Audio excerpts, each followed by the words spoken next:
Hey everybody, Between the Tackles crew coming at you after round one of the NFL draft. Here to break down a little bit what certain teams did rather than making a trade with the Patriots. Guys, let's start with the Browns, who I'm not sure this was their choice, actually, not to trade for Jimmy Garoppolo, but break down what they did in this first round. There was a certain point where it seemed like it was getting more and more likely that they could have traded with the Patriots for Jimmy Garoppolo, because they took Myles Garrett number 1 overall. Then they traded back from number 12 to number 25, which picked them up additional first and second round picks. But they wound up taking safety Jabril Peppers there at number 25, and then they traded back into the first round at the end of the draft to take tight end David Njoku. So I don't know. They don't have a quarterback in this list of 3 players, which is notable. They do have two second round picks tomorrow, so they could still potentially take Davis Webb or Deshaun Kaiser at some point, or some other quarterback. Nathan Peterman's out there.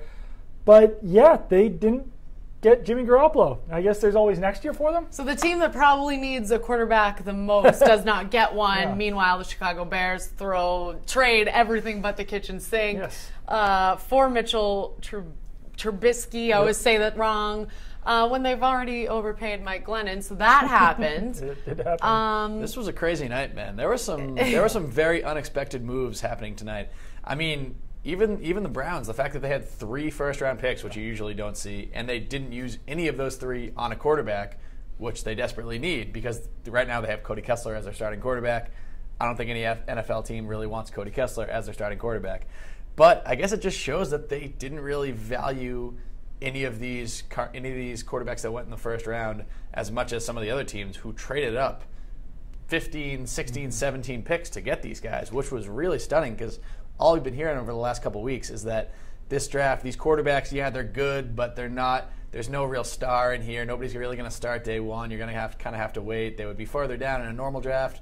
And then you see the Chiefs trade up to draft Pat Mahomes. Texans trade up to draft Deshaun Watson. So. Yeah, all right. So let's talk about that, because we know Deshaun Watson is not happy about our friend Mitch going ahead of him in this draft.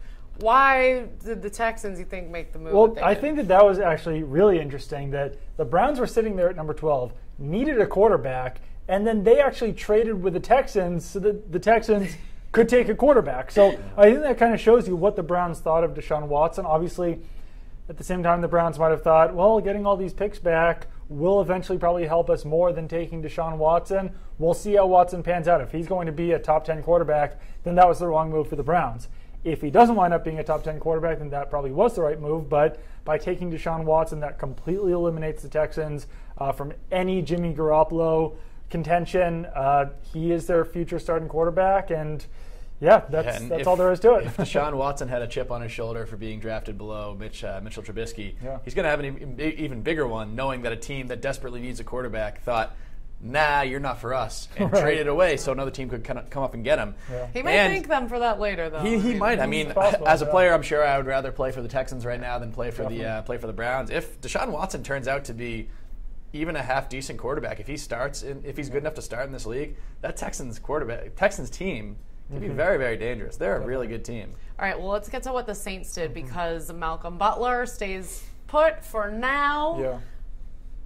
What did you think of their move? Yeah, well, they took Marshawn Lattimore with their number 11 pick, so that, I think, immediately tells you that they're probably out of the Malcolm Butler sweepstakes. Perhaps we could still see something tomorrow. Maybe they want 3 cornerbacks, because they've got Marshawn Lattimore and Delvin Breaux as their starters.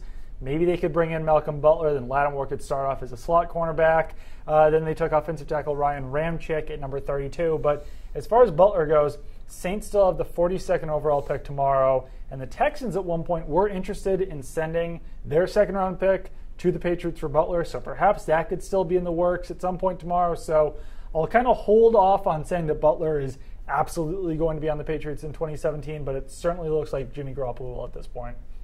All right, well, we'll see how the rest of this all pans out tomorrow, and we will be down at Gillette. So thanks, everyone, for tuning in, and make sure to come right back here tomorrow on NESN.com.